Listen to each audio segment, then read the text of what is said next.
Politique première avec vous, Hervé Gattegno. Jean-Marc Ayrault dira tout à l'heure ce que le gouvernement retient du rapport Gallois sur la compétitivité qui prévoit 30 milliards d'allègements de charges pour créer un choc de confiance pour les entreprises. Est-ce qu'il peut en adopter l'essentiel? Bon, ça paraît difficile pour améliorer la santé des entreprises. Le gouvernement voulait l'avis d'un grand patron de gauche. Louis Gallois a plus répondu en patron qu'en homme de gauche. Le fait d'ailleurs qu'il soit acclamé par le MEDEF et accueilli avec méfiance par les syndicats de salariés est au moins un signe. Surtout si le terme choc de compétitivité est à peu près abandonné, on voit bien que le rapport constitue d'avance un choc pour la majorité. C'est un choc politique et un choc culturel. Mais est-ce que justement l'objet de la mission confiée à Louis Gallois n'était pas celle-ci, dépasser les clivages politiques pour renforcer l'économie française? Oui, sans aucun doute, on mesurera la part de mise en scène de toute cette opération au nombre d'idées que le gouvernement retient du rapport Gallois. Il reste qu'au cœur du pacte de confiance que propose Louis Gallois, il y a le principe d'un blocage des salaires dans l'industrie qui contrebalancerait largement les 10 milliards d'allègements de charges qu'il propose pour les salariés. C'est une des clés de la réussite en Allemagne, on le sait, mais c'est aussi une politique qui a un coût social très élevé.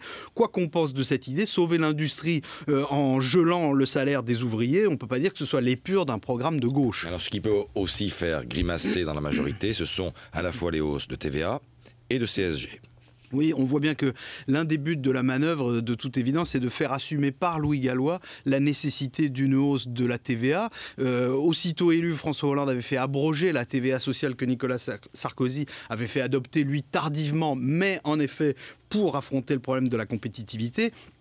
Donc y revenir, même si ce n'est qu'en partie, c'est forcément un reniement douloureux pour la majorité socialiste. Et puis c'est aussi du pouvoir d'achat en moins pour les salariés à nouveau. Bon, en revanche, pour ce qui est de la CSG, on sait que l'Élysée refuse d'avance toute augmentation. On va donc plutôt vers une formule qui ressemblerait à des crédits d'impôt aux entreprises qui pourraient être indexés sur l'investissement et les emplois. Ça, c'est une bonne idée, mais il faut bien dire qu'elle doit plus à Arnaud Montebourg qu'à Louis Gallois, puisqu'elle n'est pas dans son rapport. Et puis aussi des baisses sur les dépenses publiques et notamment les dotations aux collectivités. Comme la plupart des collectivités en France sont détenues par le Parti socialiste, je vous laisse imaginer l'ambiance. Enfin, Hervé, il y a un point du rapport qui est fermement écarté par le gouvernement, c'est celui relatif au gaz de schiste.